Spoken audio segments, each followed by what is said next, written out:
नाही उत्तर आलं तर मग आपण विचारू शकतो की मग कुलदेवतेशी संबंधित यांनी काय उपाय करायला पाहिजेत. मग ते उपाय विविध आहेत, जसं कुलदेवतेला वर्षातून एकदा जाणं, तिची ओटी भरणं, कुंकुमार्चन करणं किंवा यज्ञ होम जे असतात देवीशी संबंधित ते करणं. आणि सर्वात चांगला आणि परिणामकारक उपाय म्हणजे जर आपल्याला प्रॅक्टिकली किंवा आर्थिक दृष्ट्या सुरुवातीला जर आपल्याला ते जमणार नसेल हे सगळं उपाय करणं, तो सोपा उपाय म्हणजे नामजप करणं त्या कुलदेवतेचा.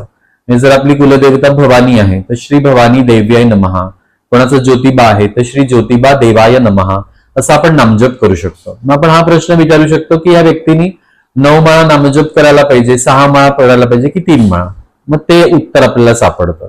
मग त्याच्यामुळे काय होईल, कुलदेवतेची उपासना सुरू केल्यामुळे आपली सप्तचक्रांची जी स्थिती आहे, समजा काही चक्र आपली ब्लॉक आहेत, चांगली स्थिती नाही, तर ते कुलदेवतेचा नामजप करायला लागलं ते जे ब्लॉकेजेस आहेत सप्तचक्र